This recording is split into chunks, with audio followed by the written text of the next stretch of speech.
Being a dad is one of the great privileges of my life. Give my son a BB gun, and that's just about all the emotional support he needs. My daughter, on the other hand, I've heard people say that there are no differences between male and female. Those people are idiots. I'm a husband. I'm a father of 4. I host a talk show. I give speeches. I write books. I like to make sense of things. But making sense of females is a whole other matter. Even astrophysicist Stephen Hawking, who could come up with a theory on black holes, was completely dumbfounded by women. Women. They are a complete mystery. And now our culture is telling us that the differences between girls and boys don't matter. That if you identify as something, then you are that thing. How do we help our kids make sense of this when they're bombarded with conflicting messages about gender and identity? Forget trying to figure out women. The real question is, what is a woman? As you grow, your body changes from that of a young girl to that of a woman.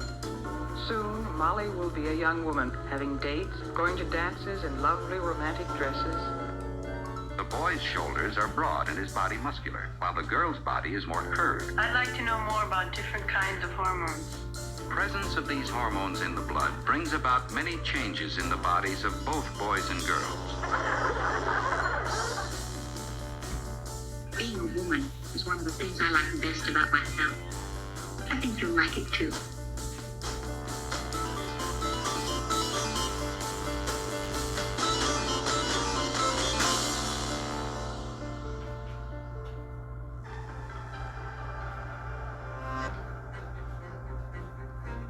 I like to come out here to think. Nature seems to always tell the truth, even when we don't want to hear it.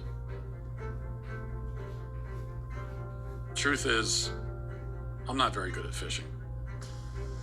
But what is truth? Is there a truth? Is this what progress looks like? Can my boys really become girls? Do I have 4 daughters? Do I now have to pay for 4 weddings? Is there a son trapped in my daughter's body? If so, how do I get him out? Are any of my kids who they claim to be? Who are these people? Who am I? I better see a therapist. In the state of Tennessee, I'm a licensed marital and family therapist, which basically means I've been trained up to think about like systems, family systems, how we were raised up, how that shapes who we are today. So on your website, if you'll bear with me, Sure. Quoting, you say, I use a combination of approaches in my therapeutic work, including anti-oppression, feminist, and narrative frameworks. I rely deeply on systems theory and understanding that individuals are products of and in dialogue with our surroundings, including our families, broader culture, workplaces, nature, and political climates. What does that mean? Yeah, so thinking about the modalities that I use, I'm definitely informed by like feminist family therapy, and the idea is that we live in gendered worlds where there are certain imperatives that are placed on us about who we are and what we do based on how we've been gendered. From the minute I was assigned female, I was told, okay, these are the kind of clothing that you're going to wear. These are the type of play that you're going to engage in as a child, the path that maybe your life will take because of social expectation. What do you mean by assigned female? Who assigns female? Yeah, so most times people, when they're born, they're assigned a gender By the doctor. doctors. Yeah. Wait, what do they base that assignment on? So basically, it's based on genitalia. So people looking at genitalia and deciding, okay, this is a girl or a boy. And we know now that that sex and gender are so much more than just this binary. Some women have penises, right? Some men have vaginas. That's not how gender works. How do we know that? How do we know that that's not true? Where did we learn that from? Yeah, well, I learned that from hearing from transgender people who've said, like, oh, I'm a trans woman. And just because I happen to have a penis, right, that doesn't mean that this is like who I am as a person. Or that genitalia doesn't equal gender. Who they are, their gender expression, that, yeah, a trans woman is a woman. With the fluidity of these things, how do I know if I'm a woman? That's a great question. I like scented candles. Yeah. I've watched Sex and the City. Yeah. Um, Yeah. so how do I know? Yeah, Matt, that question right there, like that question is like when it's asked with a lot of curiosity, right? That's the beginning of a lot of people's like gender identity development journeys. If my mom who gave birth to me is a woman, and my wife is a woman, though I haven't asked her, maybe I should. But if they're all women, and also the boy who sits down with you and says, I think I'm a girl, actually is one, then what is a woman? Great question. I'm not a woman, so I can't really answer that.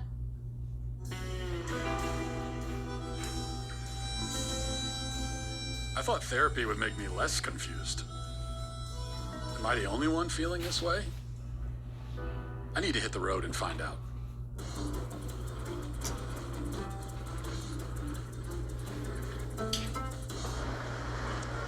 We're talking about gender in society.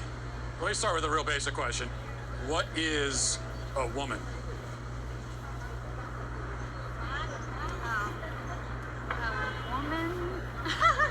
I don't want to assume, but you guys are all Yeah. women? Yes, we're women. So how would you define it, like in the simplest terms? That is hard. Yeah, it is. It is a stumper. A woman is someone that likes to be pretty and think of themselves as a delicate creature. I'm pretty indelicate. Okay. I could be a woman too. Yes, you could. Defining womanhood is just a project of someone who identifies as a woman. Yeah, but what do they identify? You see what I'm saying? What do they identify as? They identify as a woman, but what is that? I honestly don't know. It's a simple question. So why is it so hard to answer? This is going to take some serious investigation.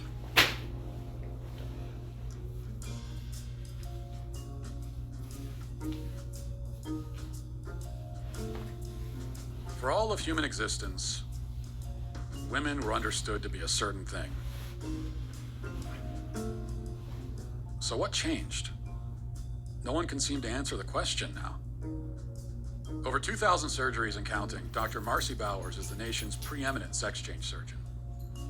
Surely someone who does sex change surgeries can answer what a woman is.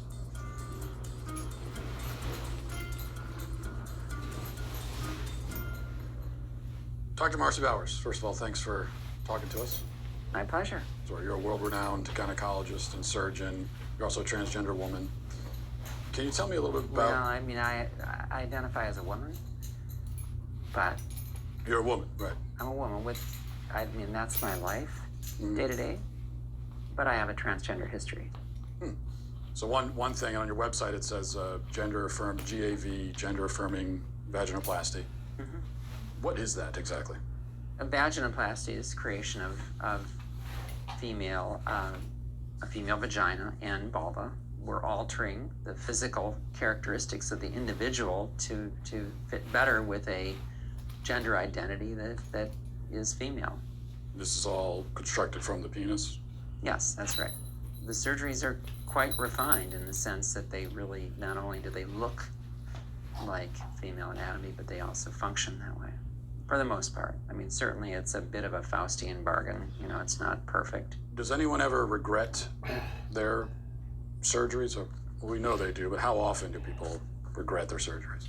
Well, actually, we don't know that they do. There are legitimate detransitioners, and there are people who truly feel that in their journey, they may have made a mistake. Now, fortunately, this is a really, really uncommon phenomenon. I don't know if you've ever heard of people in the trans-abled community. These are people who are physically able-bodied but feel like they should be disabled or identify as such. For example, a man who has two arms but feels like he should have one.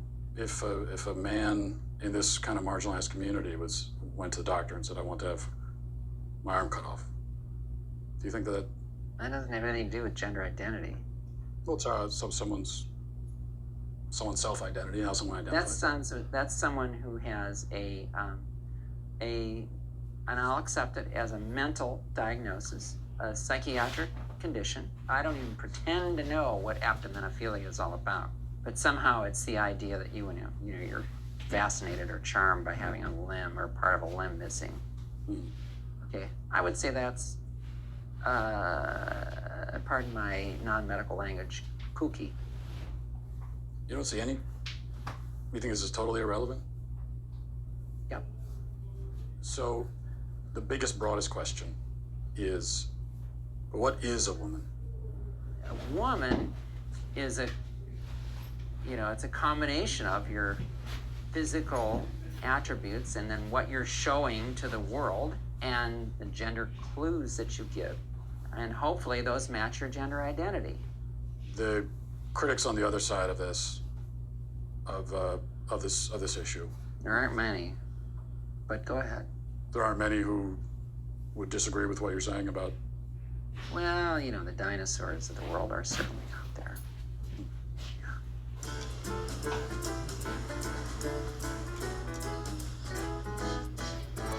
How long have you been running the shop here? 25 years. Wow. Now, you had an incident here a little while ago that went really viral online. Lots of reaction in the public. Aberdeen Councilwoman Tiesa Meskis confronted owner Don Suker about a sign he posted in his store. One day I just put the sign up over here, and he came around the corner, and I thought, okay, I recognize him. I says, oh, I recognize you. You're our new city councilman. He says, no, I'm your new city councilwoman. So it was kind of on from there. You know what? It's bullshit. No, what you're spouting is bullshit. No, it's not. Trans women are women, sir. That sign is bullshit. I've been doing this 25 years. I've never had a problem with anybody, whether they're gay, transsexual, anything. Now, you're saying councilman, this individual was saying, I'm a woman. Right. And you said you're not a woman. How do you know that person's not a woman? How do I know? Yeah. Well, common sense. Trans women are women! Doesn't the science say that if someone identifies as a woman, then they are? No. Now, that's completely bogus. I don't care if you think you're a sheepdog and you come into my store. It don't matter to me. Just don't come in and try to shove that shit down my throat. If it makes someone feel better, what about their feelings? I don't give a shit about their feelings. I'm old. What about in the Star Wars universe? Jar Jar Binks, pansexual, do you think? Transgender? Why would I even care? If it's his truth. Well, it ain't true. You're not a scientist. You're not a gender studies major. Or are you? No. No? Okay. How do you know that you're a man? How do I know that I guess because I got a dick. Well, I guess Don isn't overthinking it. He admits he's not a gender studies major. Or at the very least, a doctor. Maybe I should go talk to one.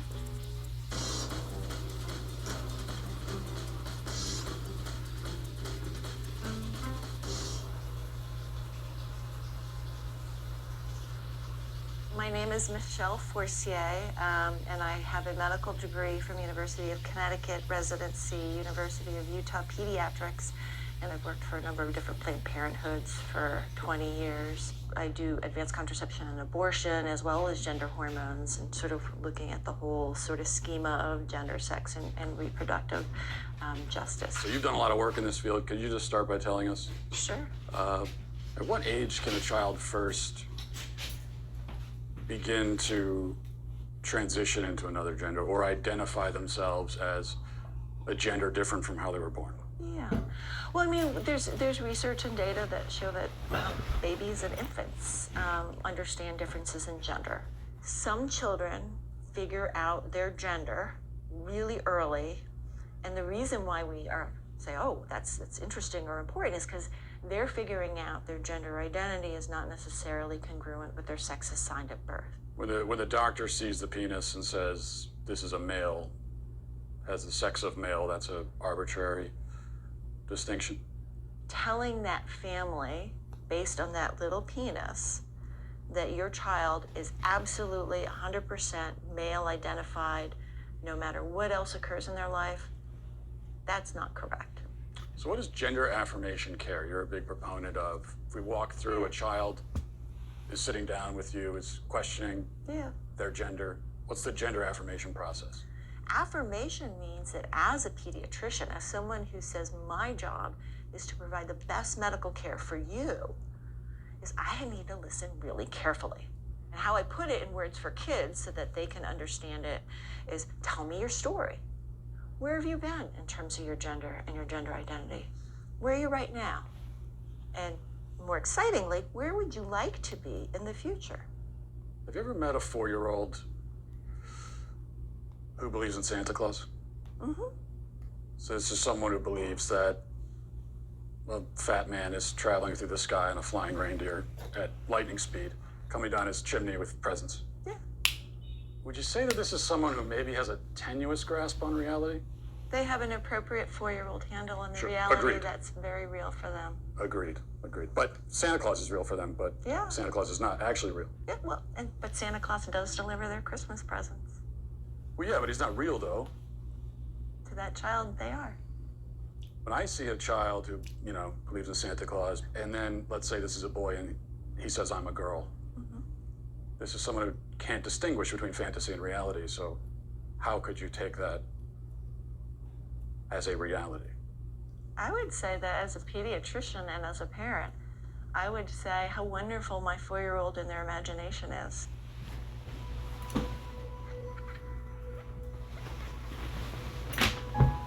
Aren't kids famous for their active imaginations? Should we really let our children define reality? If I say that I feel a certain way, then obviously you can't tell me I don't feel that way. But just because I feel that way, does that mean that it's true? I mean, if it's your reality. Yeah, if it's your reality. It's truly like none of my business. So we all have our own Identity. realities? What if I said, I want you to say that it's true that I'm a woman? Would you say that? You're a woman. I would also say that. If you want. Yeah. I honestly don't care. Like, whatever makes you happy. What's true to you can be false to me. So like, it's like. What if I said that it's true? My truth is that you don't exist. Does that mean you no longer exist? I mean, if that's your truth, sure. I don't. Because it's but like. you do. Well, I mean, if you're saying that I do, then I do. Well, but even if I said that you don't, you still do, because we're having this conversation. I mean, are we? I think so. I mean, I thought... That's what you think. Well, I should have known it would be hard to define reality in Hollywood. I should probably look to the place where truth is the foremost pursuit. The American University.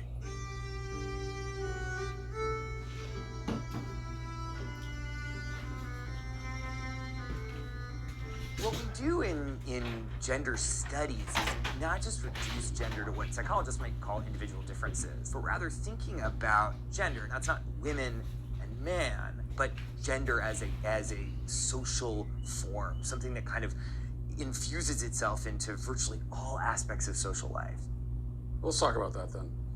I guess we should start with, we've got gender and sex, right? Yeah. What's the difference between the two? Is there a difference? I saw that in your questions and I thought, my goodness, this is what we spend an entire semester kind of thinking through. But what we tend to think about in the social sciences today is that sex refers to a set of biological characteristics and gender is a social construct or category. What I think is often misleading about that characterization is allowed to be sort of messy and complicated. But in that framing, when you split them up into these wholly discrete constructs, studies scholars, and really more specifically people who study gender and sex, we're not talking about sexuality right now. In the kind of academic universe that I travel in is that we see how deeply gendered ideas, cultural ideas about masculinity and femininity, maleness and femaleness, both in humans and in lots of other animals. So are gender and sex two different things, or? Well, I think that they both are and they aren't. I'm comfortable saying that gender and sex are two different constructs, but they're deeply intertwined with each other. We're talking about gender and sex, and there's a lot of controversies there. If we're talking about a trans woman has all of the male physical characteristics, so would that not be a male then? Couldn't we plainly say this person is a male? Well, I guess it's like, why are you asking the question? I think I want to understand sort of why that's so important. So if someone tells Just you... to sort of understand reality, you know? Well, I mean, I think when someone tells you who they are, you should believe them. So if a person says that they're a woman or they're a man, then that's them telling you their gender is. I'm not so sure what social interactions would have to do with maleness or femaleness that would. Well, I'm not even talking about social context. I'm just trying to start by getting to the truth, you know? Yeah, I mean, I'm really uncomfortable with that language of like getting to the truth. Again, in social life. Why is that uncomfortable? Because it sounds actually deeply transphobic to me. And if you keep probing, we're gonna stop the interview. If I probe about what the truth is? You keep invoking the word truth, which is condescending and rude. I'm saying to you... How is the word truth condescending and rude? Why don't you tell me what your truth is, and you're walking on 30 seconds more of thin ice before I get up. What my truth is? Well, I don't think I really have a truth. I think that there's just the truth, like the reality. And so we should begin by trying to figure out what the reality is. Uh-huh. And why are you concerned with when someone else tells you that they're a man, or even if they use the word male, why are you concerned with not believing them?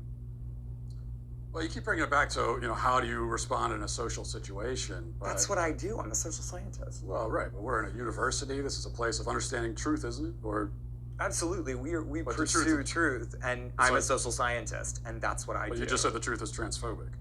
That you would say, if you're saying the truth is that I get to say you're not a man, show me your genitalia, that's transphobic. No, I don't want to see anybody's genitalia. I just mean someone can make a statement about themselves that could be untrue. Like, for example, if I were to say that I'm a black man, would you accept that, or would you be skeptical? Are you black? Are you African American? Are you biracial? I don't think so. Well, you don't look that, and I don't think it doesn't sound like that's a genuine statement of who you are. Okay, so that's my point. I could make a statement about who I am that's incorrect. Of course, I think it's well established that human beings can lie, yes. Or not even lie. I mean, I could just be mistaken. Yeah. I guess this all comes down to really one question. Especially women, gender, and sexuality studies. So what is a woman?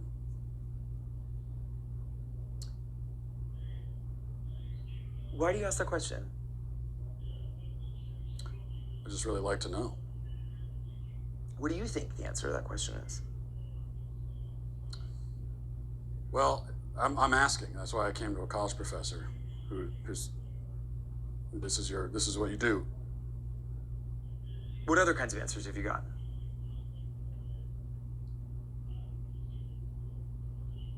A lot of like this, where you're not answering. I've gotten a lot of that. So I think it's interesting that you say that some of the people you've interviewed have been reluctant to answer it, and I think that has a lot to do with the questions that preceded it, and the way that you've conducted yourself in the interview. How have I conducted myself? How do you think you've conducted yourself? You just really don't want to answer the questions, do you? I came today very willing and enthusiastic about answering questions about women's and gender sexuality studies, which is so the work that I do. You wanted to answer questions about women's studies, and so shouldn't the first answer you should be able to provide is what exactly is a woman? Well, for me, it's actually a really simple answer, and that's a person who identifies as a woman. But what are they identifying as? As a woman. But what is that?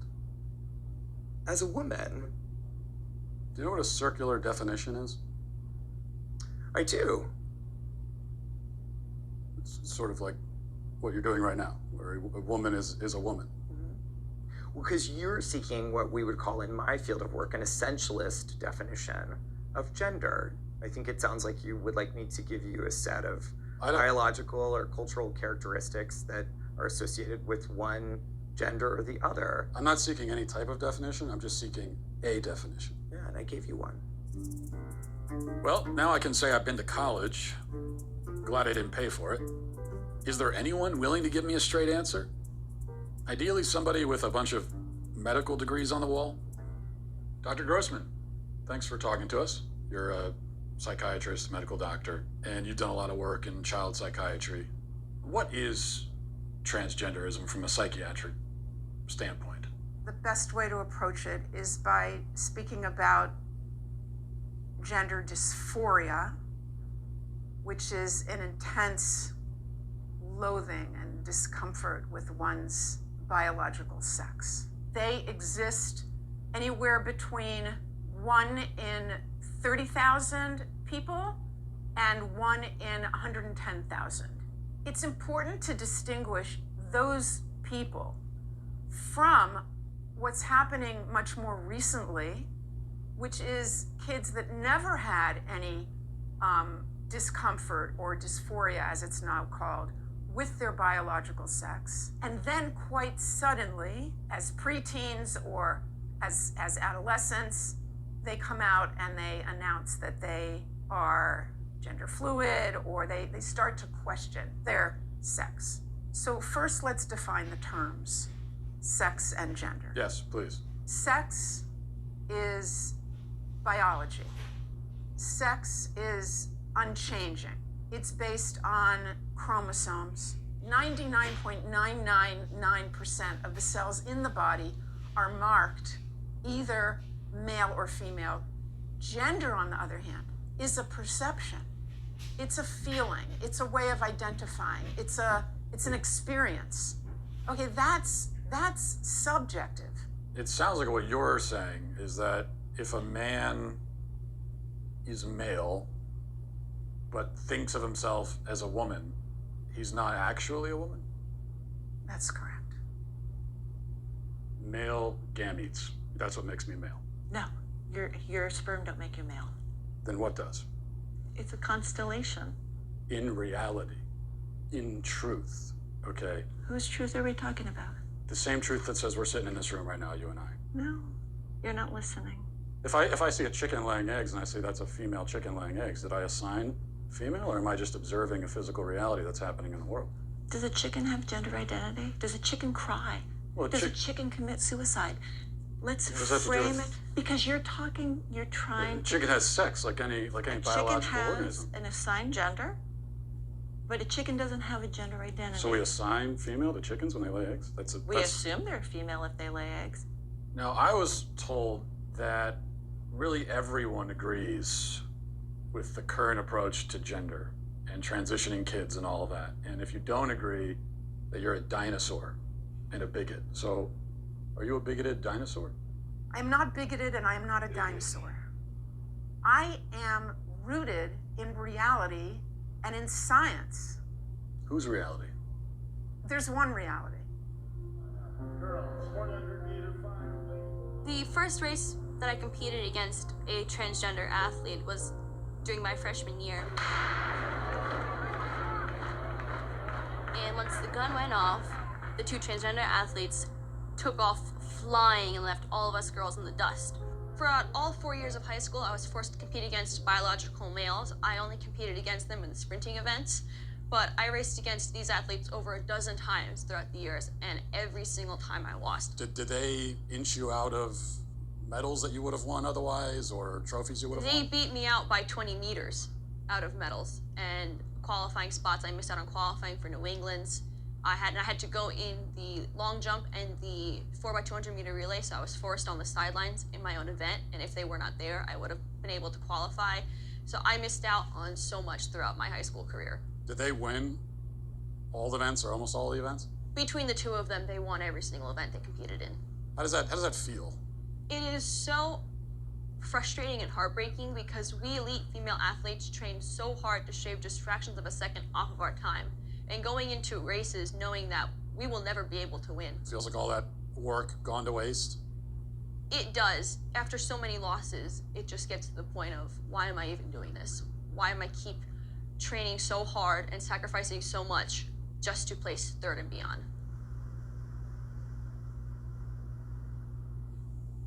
Case in Connecticut, there were two male track runners, They were trans girls. right, and who decided that they were going to race against the girls.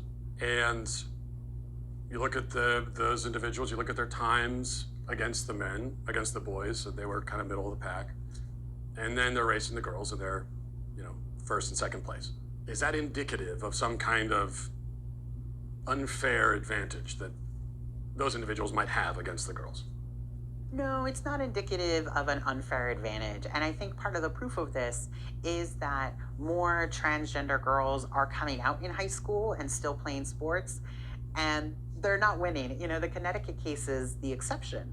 It got a lot of attention because those two trans girls performed well, but there are many, many more trans girls competing in sports, and they don't excel. Yeah, because at the end of the day, whether or not you win a game is about how hard you work in your practice, and most of us aren't going to win. And that goes for transgender athletes too. Let's go, girls.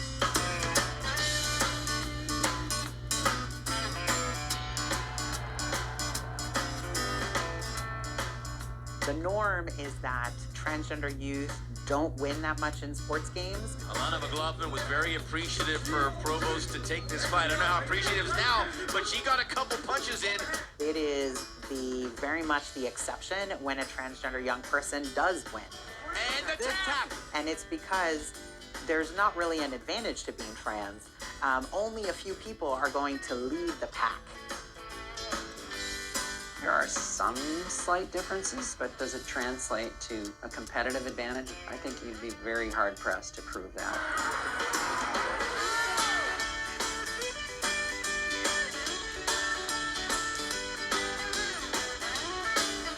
If there was a big advantage to being transgender in sports, then we would see transgender women totally dominate. And over the last half of the pool, nobody will touch Leah Thomas.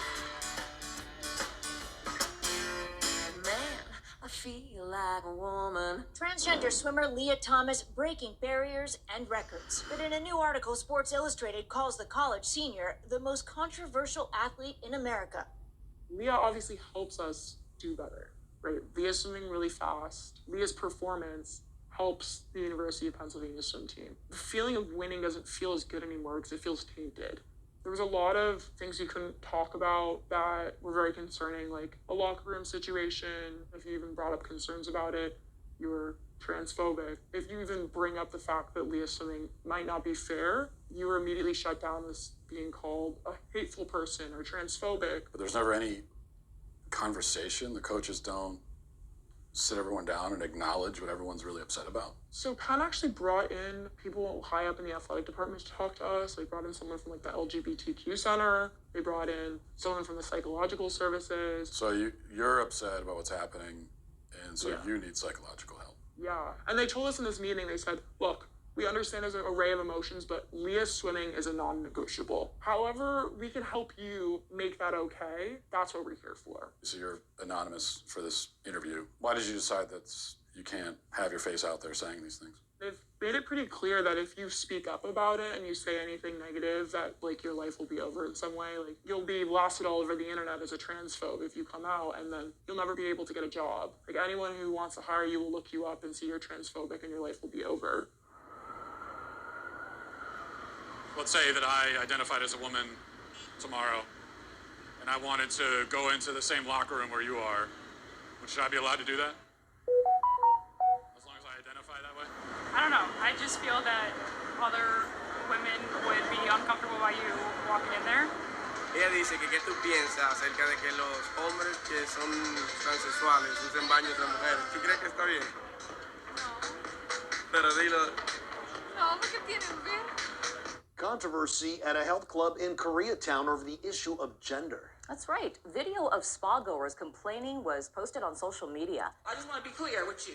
It's okay for a man to go into the women's section, show his penis around the other women, young little girls underage, your spa, we spa, condone that. Is that what you're saying? Like I asked. It's so he can stay there. He can stay there.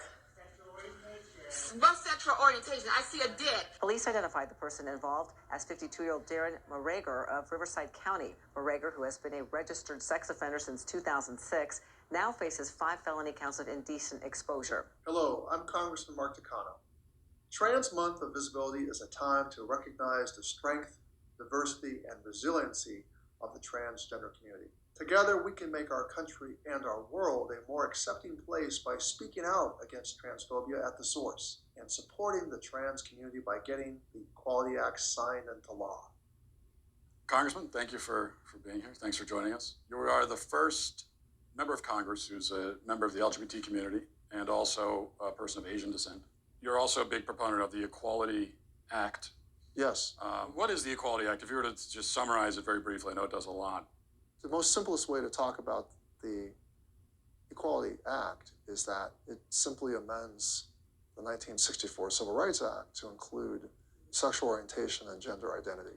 So public accommodations is one area. What's a way that someone who's LGBT could be discriminated in public accommodations currently? Currently, public accommodations is the whole area of, hotels and motels and bathrooms and sports teams. Is that? I say bathrooms, sports teams, athletic events. Let's get into more specific policy issues. There are some women who say, and I've talked to a few who say this. They say, hey, I'd like some privacy in the bathroom. I'd prefer not to encounter naked penises, frankly. They say even that the penis is a telltale sign that someone is a male. I mean, there are people who kind of really bought into the rumor that only men have penises. How do we account for that? How do you respond to that?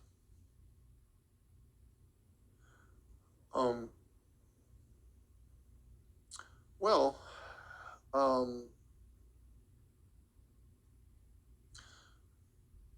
what I would say is that most transgender people that I know, and it's a very, I think, distinct minority of people. It is a very, I think, we're talking not about a lot of people.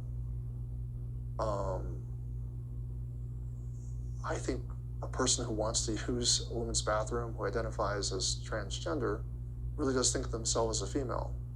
So how we go about trying to,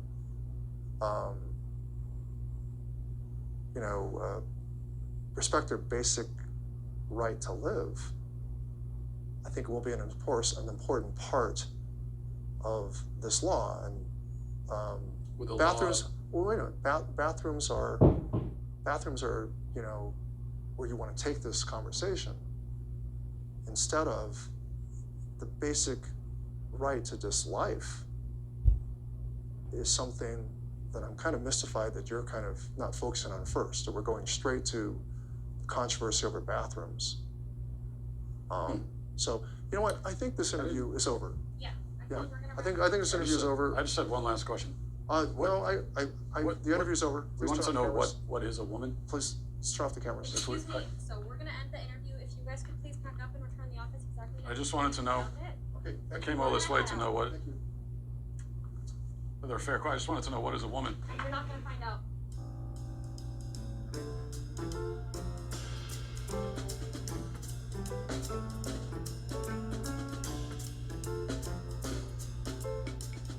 My trip to California isn't providing many answers, but at least I'm making new friends. You worry about kids walking around out here?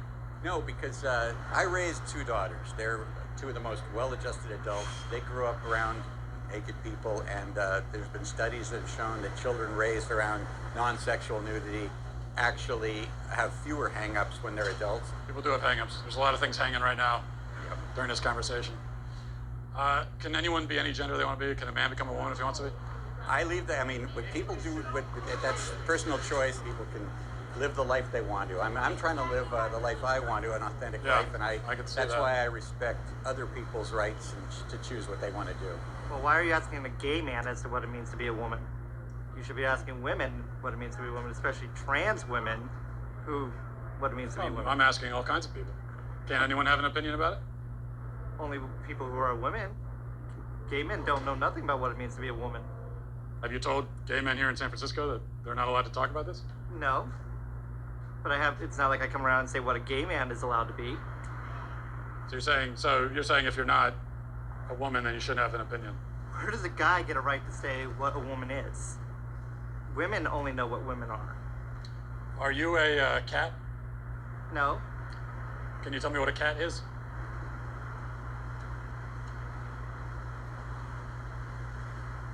This is actually a genuine mistake. I am sorry I even came up there.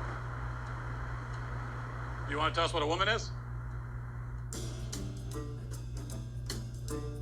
If my friend in the purple hat is correct, and only women can tell me what a woman is, I guess I need to go where the women are.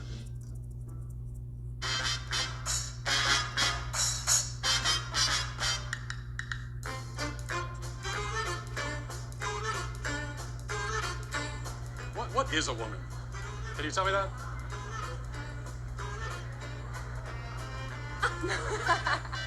Well, you're at the Women's March. You must have some idea.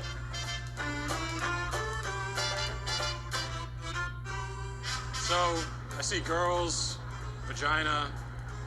Does that mean that they're the only people who can get pregnant? If men can get pregnant too, I think they want the right to choose. But men can get pregnant? We're saying someone who was born as a woman but identifies as a man. Is that a man? Real man. It's a real man. Yeah. So men can get pregnant. Yes, if we're saying it. Yes. If they have the parts to do so. Is it just women that give birth, or is it? Or I guess, yeah. So men can give birth too? With a vagina. But that could be a man or a woman. Well, I mean, I think that's the whole point, right? That it's fluid. The way that we define these things changes a lot. What are you doing here? I'm asking these questions. Okay. I'm trying to figure out what a woman is. That's why I'm here. And this is the Women's March. I figured this is a good place to find out. I've come all this way to ask that question. Can anyone tell me what a woman is? You are not here for women. We ask you to leave. What is that? What? How am I harassing? I'm asking a question. Bodies are choice. Whose body? Bodies are choice. Our bodies are choice. What is a woman? Can anyone here at the Women's March tell me what a woman is? How about you tell me what a woman is and I'll put a mask on? Sir, tell me what a woman is and I'll put a mask on.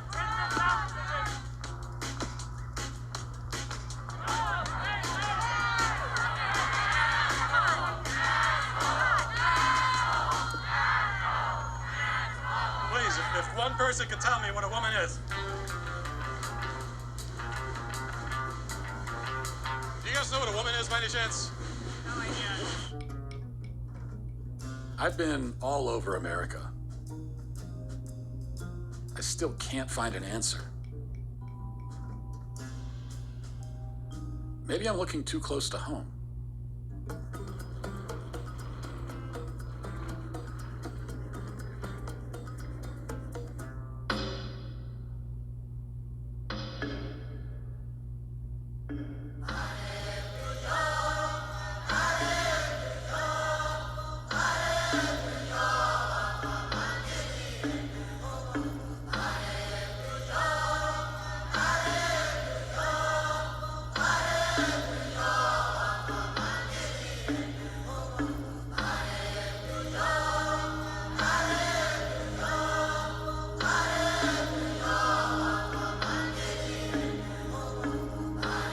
Came a long way to come and talk to you guys, thousands of miles from America.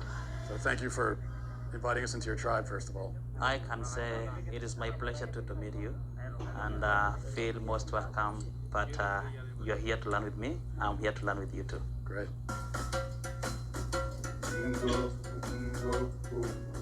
What's the right form here?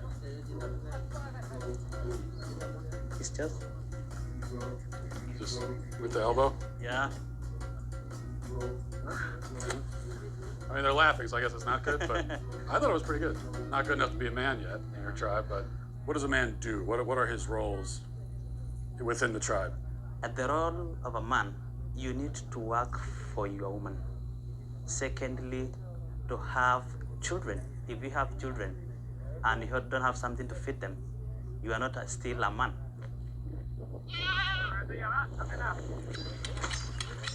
There you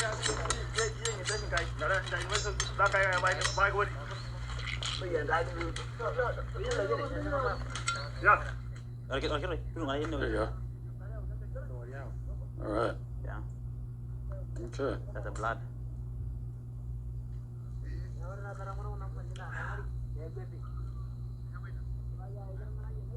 It was the best raw kidney I've had in my life.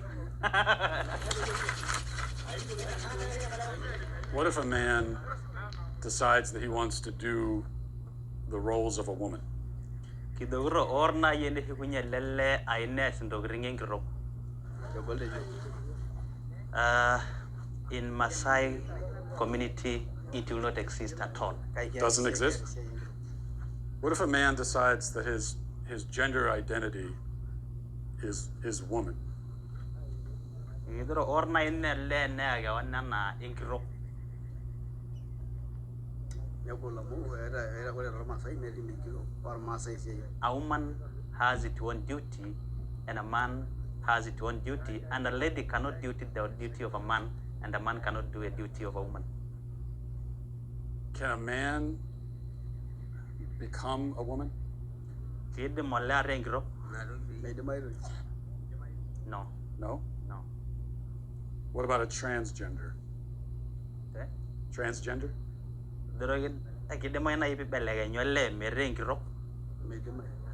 No. No? It will look like if you want to become a lady but you're a man, you have something wrong in your mind. Something wrong in your family, something wrong in you. What about if someone was non-binary? Come again? Non-binary? You know, like someone is you're not a woman, you're not a man. Yeah, someone is neither. There's something else. Is that?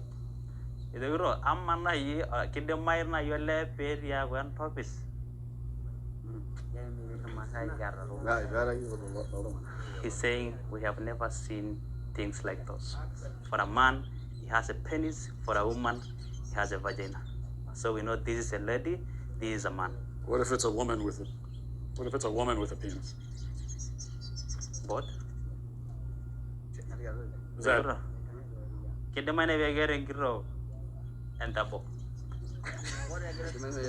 People are laughing. Is that a dumb question?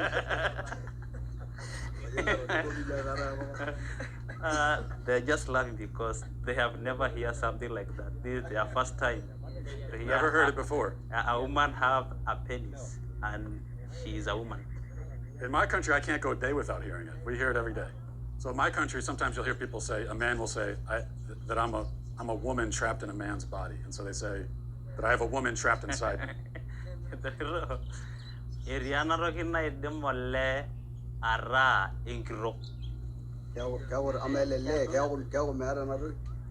They want to know a woman has the breast. Breast. Yeah. Secondly, she has a vagina. Vagina. And the question is, does this man deliver? Does he deliver babies?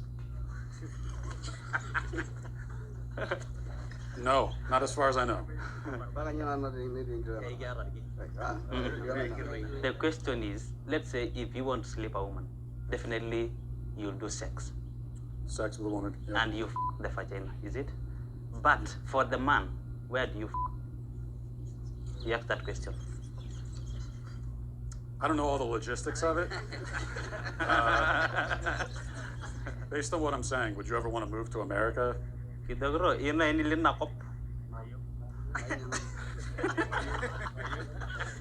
say no, never. What is a woman if you had to give it a definition? She's saying a woman delivered, yeah. A man cannot.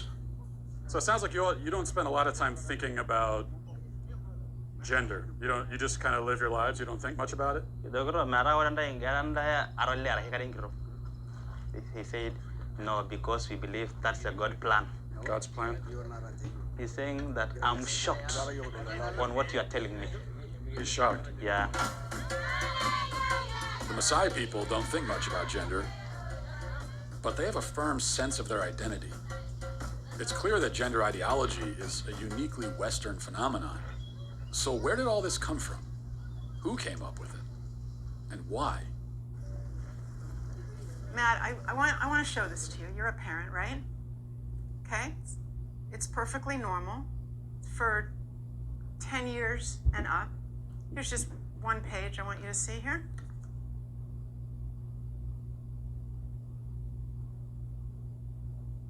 For 10 and up, huh? It's unspeakable what these people have done to our children. When did that start? When was it decided that we need to start teaching kids about this stuff at such a young age? So I'll answer that with one word: Kinsey. Kinsey was a social reformer. He wanted to rid society of Judeo-Christian values when it came to sexuality. And he worked very hard to do that, and I would say he succeeded. Kinsey would be very happy with our culture today. His idea was that children are sexual from birth, that we're all inherently sexual creatures from cradle to grave. He believed that true happiness is found in a life of perverse sexual experimentation, no matter the age. What came out is that his research was fraudulent. Kinsey based his fraudulent conclusions on data he collected from convicted sex offenders and child molesters. His research was conducted in prisons, not everyday America. He also performed horrific sexual experiments on children, some under the age of 1. His most influential book, Sexual Behavior in the Human Male, contains an infamous chart called Table 34, which documents the orgasms of very young kids, including babies as young as 5 months old. But instead of suffering the consequences for his heinous actions, he was and still is celebrated by academia and Hollywood. His ideas form the foundation for sexual education in public schools today. How do we get from this to you can choose your own gender? Okay, well, now we have another very important character, and his name was John Money. John Money was a psychologist and professor at Johns Hopkins University. Gender ideology was his brainchild. In fact, he coined the terms gender identity and gender roles. And according to Money, babies are gender neutral at birth, and ultimately environment determines whether a person is a man or a woman. Money was telling the world about his theory that a boy could be raised as a girl and do just fine, and vice versa. And so Money tried out his theory on 2 young twin boys, the Reimer twins. When the twins were 8 months old and they went to be circumcised, the first twin, whose name was Bruce, something went wrong with the machinery and his penis was burnt off. They stopped and didn't do a second circumcision on the other twin, as you might imagine. And the parents, of course, didn't know what to do. How are they going to raise this child? John Money convinced Bruce's parents to transition him into a girl. Money also conducted sexually abusive experiments on the twins throughout their childhood, including forcing them to simulate sex acts on each other. He reported up to the age of 10 that this was a complete success. Well, it wasn't true. The results were a disaster. Bruce could never fully accept his female identity. Eventually, his parents told him the truth, and he chose to transition back to a boy, taking the name David. As an adult, David spoke out about the abuse and the damage done to him by John Money. The girls would do their things with their Barbies and things like that, and that wouldn't interest me. And things such as trucks and building forts and getting to the odd fist fight and climbing trees. That's the kind of stuff that I like, but it was unacceptable. So I'd never. As a girl. As a girl, I had no place to fit in. The trauma that he and his brother and his entire family went through left deep scars. His brother died of an overdose when he was 38, and then David committed suicide. There was never a retraction or an apology from John Money. Instead, his ideas were adopted by mainstream psychology, and they form the basis of gender ideology today. Why don't more people know about John Money and Alfred Kinsey? Evidently, there are forces that don't want this information out.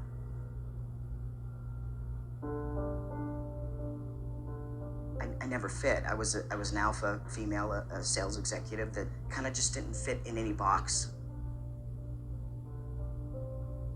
When psychologists or somebody that I was in love with or whatever said that I was in the wrong body, I started to think, well, maybe I am. I'm a biological woman that medically transitioned to appear like a male through synthetic hormones and surgery. I will never be a man. Is it transphobic for me to tell the truth? Why is it that a couple hundred years from now, if you dug up my body, they're gonna go, yeah, that was a woman, had babies. Can you tell me about the procedures that you had? I've had 7 surgeries. I've had 1 stress heart attack. I've had a helicopter life ride with a pulmonary embolism. I've had 17 rounds of antibiotics. I had 6 inches of hair on the inside of my urethra for 17 months. Nobody would help me, including the doctor that did this to me because I lost my insurance. I get infections every 3 to 4 months. I'm probably not gonna live very long. Was there any real discussion of the risks and the side effects and... No, there's not. And I know that people want to think that there is, but there's not. The truth is that medical transition is experimental. We have studies that said that medical transition helps mental health with kids. They've all been retracted, modified, changed. But the only long-term study tells us 7 to 10 years is when transgender people are the most suicidal. After? After surgery. But that's transphobic to say. For the first time in history, a marginalized group has a huge dollar sign on the top of their head. We have 5 children's hospitals in the United States promoting that. And what? That's a phalloplasty. That's a bottom surgery. We have 5 children's hospitals in the United States telling girls that they can be boys at $70,000 a pop in a surgery that has a 67% complication rate. That will kill me from infection, that I can't sue on. We're butchering a generation of children because nobody's willing to talk about anything. I have 3 kids. At the age that they're doing this to kids. I'm not transphobic. I love my kids, and I love other people's kids, and you should too. This is wrong on so many levels. Can kids consent? Do you think kids are capable of consenting to this? No, they're not. Being a parent is loving the hell out of your kids and helping them see around corners. What's the youngest patient that you've operated on? The youngest patient I've done vaginoplasty on is age 16. Do you worry that minors just don't understand enough about themselves? They're not neurologically developed enough yet to make permanent life-altering decisions? Absolutely not. A young person's self-perception, one day they may be clear, the next day they may be totally confused and not sure, and you're affirming it with hormones that have never been used in this way in the field of medicine. You're talking about puberty blockers? Blockers and then opposite sex hormones. And at what age does the medical transition begin with medication? So medical affirmation begins when the patient says they're ready for it.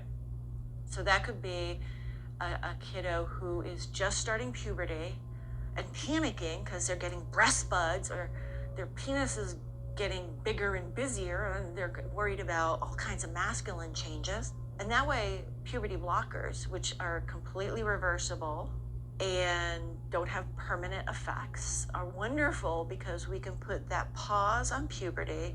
Just like if you were listening to music, you put the pause on and we stop the blockers and puberty would go right back to where it was. The next note in the song just delayed that period of time.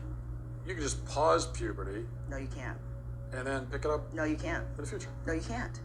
How many studies do they have, long-term studies, on hormone blockers with children? None. I just spoke a month or two ago with a mother whose 14-year-old daughter was put on blockers. They discovered after 2 years, this 14-year-old girl has osteoporosis. That's something that like old women get. How can doctors assure parents that a certain medicine is totally safe? If based on what you're saying, they can't possibly know that. How can they be removing the healthy breasts of 15-year-old girls? How can they be sterilizing kids? How can this whole thing be happening, Matt? Every child that they convince is transgender and in need of medical transition, it generates $1.3 million to pharma. And we're believing a pharmaceutical company, Lupron, hormone blockers, reversible, so they say. Well, the truth is that in 2003, Lupron was sued and deemed a criminal enterprise by the US government.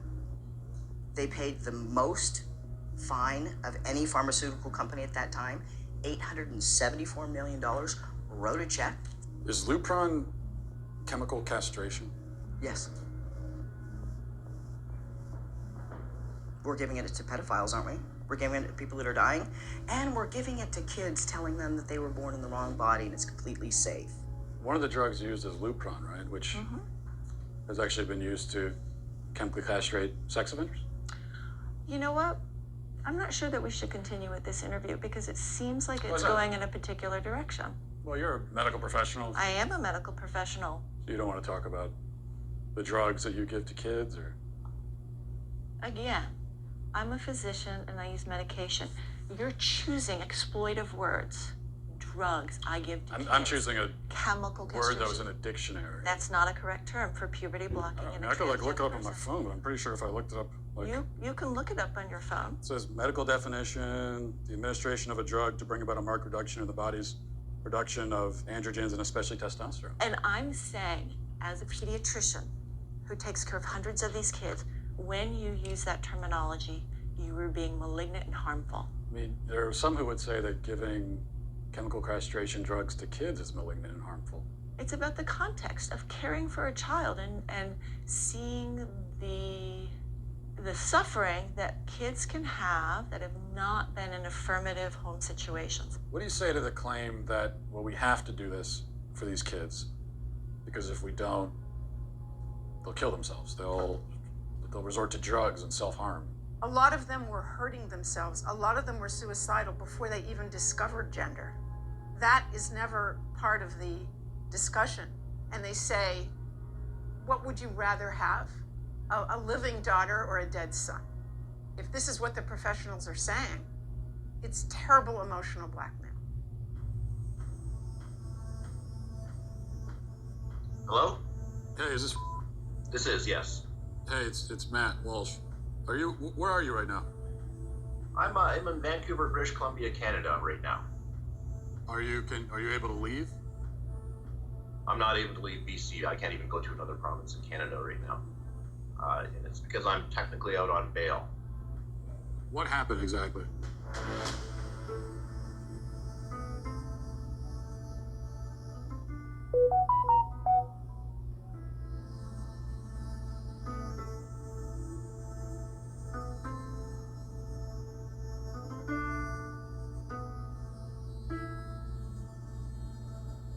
How exactly did this get into the courts to begin with? Right, so what happened is we set up a meeting with BC Children's Hospital. And according to the BC Children's Hospital website, there's going to be a thorough evaluation, and I'm thinking, good, this is going to be the end of it all. They're going to clearly see that my child is not the opposite sex. So my ex-wife brings my child into BC Children's Hospital. I get a call less than an hour into that appointment, is that they were going to pump her full of cross-sex hormones within the hour. And I put a halt to that. I said, no. They agreed to stop for the moment. They figured, well, let's get the dad on board too. This is all going to be better. Let's just get everybody on the same page. I said, it's not going to happen. So I get a letter from BC Children's Hospital in December of 2018. And it says that under the BC Infants Act, they will start injecting my child with cross-sex hormones, and I have 2 weeks to respond with legal action if I so choose. And so that's how I ended up in court, because I did respond with legal action. So you called your daughter a she, and you went to jail for that? It's considered criminal violence to not use the preferred pronouns. It is no different than, let's say, I were to take a broomstick and whack one of my kids over the head. So they were treating it in a similar fashion, that misgendering, mispronouncing my child was the equivalent of family violence. Is she on the hormone pills now? She is. The court ordered that she could do whatever she wanted. 2010 until I would say 2016, I would say 80% of my clients were trans youth. Now it is, you identify, you take hormones, you do surgery. There isn't any other pathways. So if you have two parents, one parent wants to affirm the trans identity, the other parent doesn't, who wins that battle? The one who wants to affirm. Every time? Every single time. The goal is to get the parents to affirm the kid.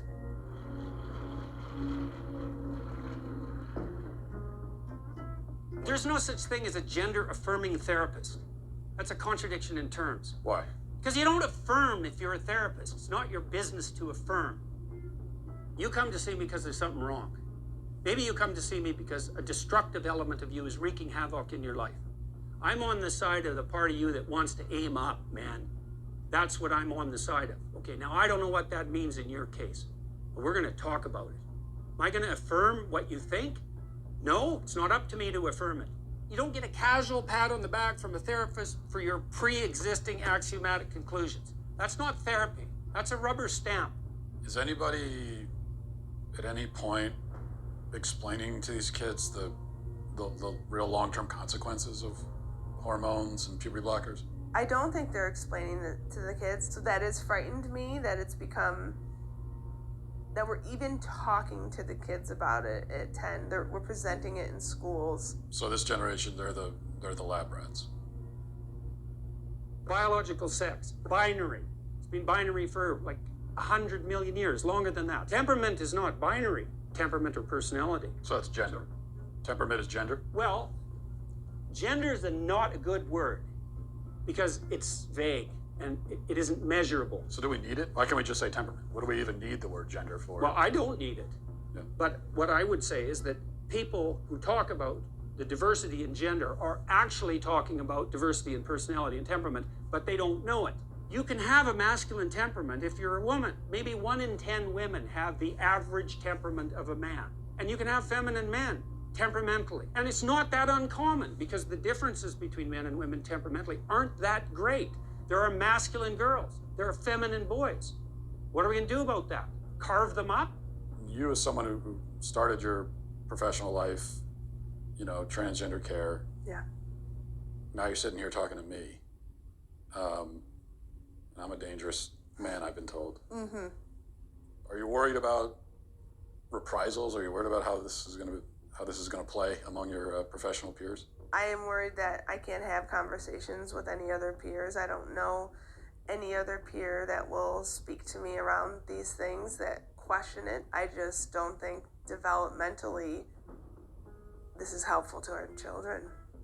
You step wrong as a therapist, you say the wrong thing once and like your bloody career is over. And now it's the same with physicians. How's that going to work? You're going to go have an honest conversation with your physician when he's terrified out of his mind if he'll say something politically incorrect during the diagnostic processes? Hey man, you're sick with whatever you want to be. See you later. You want a prescription for something? I left academia because the climate had become too stifling politically, especially when it comes to the topic of gender identity and the science of gender. It is absolutely impossible to do good research. You basically have to decide beforehand what you're going to find so that you don't upset activists, and that is not how you do science. Why has this shift occurred where all of a sudden gender and sex have become so politically and culturally charged? There's a really ugly history between sex researchers and transgender activists. In the past, if any sex researcher spoke out about science that went against activist orthodoxy or particular narratives that activists wanted to promote, they would basically have their personal and professional reputations ruined. So what you see is that only experts who toe the party line and say the things that activists like, those are the people who get attention, those are the people who get lifted up in the media. And also, I would say people are incentivized to go along with the activist narratives and gender ideology because that helps their career. Trans is very cool. Trans is a way of giving yourself value, given the way society at the moment is functioning. All of the things that used to give us anchors of identity have become very fluid or very volatile in recent years. And into that context, I think what you find then is new identities start to fill the void or the vacuum. Whereas in the past, I might have got my sense of self-worth from being part of the village where I grew up. Now I might get my sense of self-worth through being part of the online community that I connect with, or part of the sexual identity community. So now we are seeing kids that are identifying as animals going to school, and they are purring instead of answering questions, and they meow, and the teachers are not allowed to question it because it's considered a queer identity. So you have kids that are going to school and they're saying, I'm a cat. Mm-hmm. And the teachers have to affirm them as a cat. Yes. So it's not schools just are like the young literal zoos now, basically. They are. I am a 27-year-old transgender woman. I am a wolf-therian and a member of the furry fandom. When and how did you discover this inner wolfness? Probably around age 10 or 11. I was watching an anime about wolves and see the wolf running across the screen, and I'm somehow just intrinsically like, oh, that's me. Have you spent any time around biological wolves? Yes. That sounds dangerous also. What context are you? So I was a volunteer with a preserve, and I've also visited many wolf preserves. Are you able to communicate with the wolves? Am I going to have a conversation with a wolf in the way that I'm communicating you and I? Obviously not. Am I going to read their body language, respond appropriately to their behaviors and their nonverbal cues? Yes. Would you be able to give us an example of this wolf communication? No. I'm not comfortable doing so. Okay, all right. How exactly have these ideas become so pervasive? First of all, I think we need to remember that in the West, at least, we have it drilled into our minds from childhood onwards that personal happiness is the key to individual flourishing. Secondly, we think of ourselves in psychological terms. I am my feelings. And in order for me to be happy, I have to be able to express my feelings. I have to be outwardly that which I feel myself to be inwardly. Thirdly, we're taught that interfering with somebody else's happiness is very bad. We need to acknowledge that there are powerful lobby groups, powerful cultural and political lobby groups driving this thing. Hollywood is pressing LGBTQ plus matters in so many movies. We're seeing it in the way Amazon sets up its algorithms. There are all kinds of factors in society that are pushing what would really be numerically a fairly minority interest into being one of the main political focal points of this generation. After my operation, I will be a woman. Why can't she just be a lesbian? Because she's not a lesbian, Mom. She's a boy. Because I was born in a girl's body. Can I ask you a question? Why don't you kiss me? The whole idea of social contagion, that there could be something in one's social environment that could play some role in somebody coming out identifying as trans, would you say that that is definitely part of your story? When I look back, I don't think I would have ever even considered seeing myself as a boy without these social aspects, especially if I hadn't joined these online communities. I identify as non-binary. I'll officially be changing my pronouns to they, them. My pronouns are he, him, and demon, self. I've been going by they, them pronouns for 4 years now. I'm pretty comfortable with it. I use they, them pronouns. There was literally a period of a few weeks to a few months. I started out as an ally, and then eventually I was starting to identify as transgender. We are trans models. So they go on the internet and they're told that all of their problems will be solved if they become a man. Kids are being taught you might feel like you're a boy, even if you have a vagina and you're a girl, You are what you feel you are. Some people are girls, some are boys, some are both, some are neither. Gender is all about how we feel on the inside and how we express ourselves. Ah, the gender fluid teacher. What do I go by in the classroom? I go by Teacher Fambrini. As a queer and trans teacher, my agenda is to show little boys that they don't have to be like as stereotypically masculine, that they can like paint their nails and wear earrings and like still be a guy and like it could be cool. So you worry that there could be a sort of social contagion element of this? A teeny tiny bit, maybe. Looking back on it, it was the same pattern, just kids who were really struggling, kids who were very alone and isolated. They have anxiety. They don't fit in with their peers. They don't know where they belong. Maybe they didn't have a welcoming family life. They just got caught up in these communities online. Then they discover, hey, there's this group of people, and they also don't fit in. They're different. They're not sure who they are. Gee, that's where I fit in. Today is the day before my top surgery. I am waking up tomorrow at 5 a.m. to have a subcutaneous mastectomy. We're telling children when they haven't fully developed that all you have to do is medically transition and you fit in. I was one of those kids. It got me at 42. Your child doesn't have a chance. Trans rights. This is only going in one direction. You will respect us. As parents come to understand more about gender identity, kids are coming out at younger ages. It's exciting. And you know who gets it right? Is this next generation. The next generation who's already telling us that our antiquated ideas of things have to be a certain way just don't apply to them. They're rejecting a lot of our social mores. They're tweaking the system.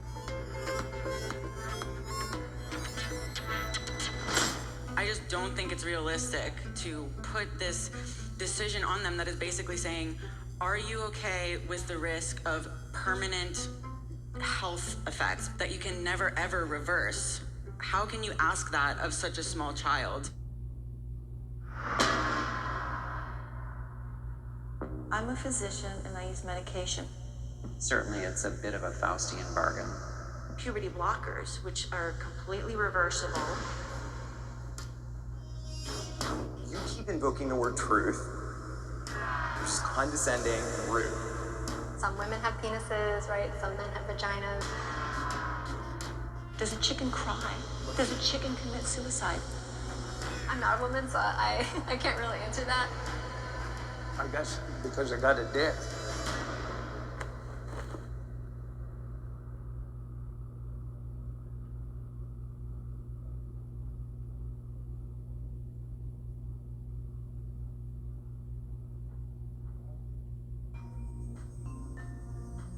Somehow this madness has infected our entire society.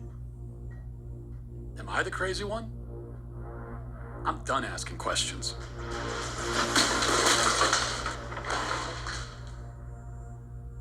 Tanner Cross is on administrative leave for what he said about gender identity. He said he would not call a student who's transgender by their preferred pronoun. I can't lie to children, and I gotta also represent a whole community that believes in biological facts and scientific facts. And I can't do that to kids. You get into teaching because you love kids. This policy started coming into play and I was like, wait a minute, it's causing me, I'm gonna have to lie to my kids, the ones I've always wanted to protect. Do we have assaults in our bathrooms or our locker rooms regularly? To my knowledge, we don't have any records of assaults occurring in our restroom.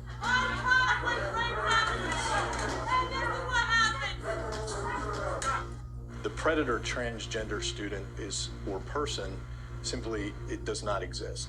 The Virginia Department of Education says it is now reviewing whether the Loudoun County School District has properly reported cases of sexual assault. This comes after a 15-year-old was charged on 2 separate occasions for assaulting 2 different students at different schools.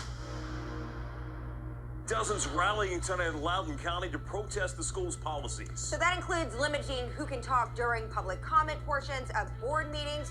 One speaker leased property in the area just so he could speak tonight. Fox 5's Paris Jones is live with the details. That's right. Conservative commentator Matt Walsh told me he's leasing out someone's basement in Loudoun County so he'll be able to speak during tonight's meeting. I decided last week to fulfill my lifelong dream of being a a Loudoun County resident. You know, I've always felt like I lived in Tennessee. I felt sort of like a Virginian trapped in a Tennessean's body. I identify as sort of state fluid, I guess. This is Matt Walsh. He tweeted, "How do you do, fellow Virginians?"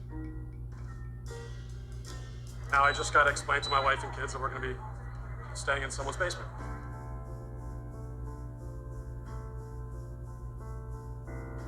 They tried to muzzle me by not allowing me to speak. And when that didn't work, they tried to muzzle me with a mask. I would thank you all for allowing me to speak to you tonight, but you tried not to allow it, yet here I am. Now, you only give us 60 seconds, so let me get to the point. You are all child abusers. You prey upon impressionable children and indoctrinate them into your insane ideological cult, a cult which holds many fanatical views, but none so deranged as the idea that boys are girls and girls are boys. By imposing this vile nonsense on students to the point even of forcing young girls to share locker rooms with boys, you deprive these kids of safety and privacy and something more fundamental too, which is truth. If education is not grounded in truth, then it is worthless. Worse, it is poison. You are poison. You are predators.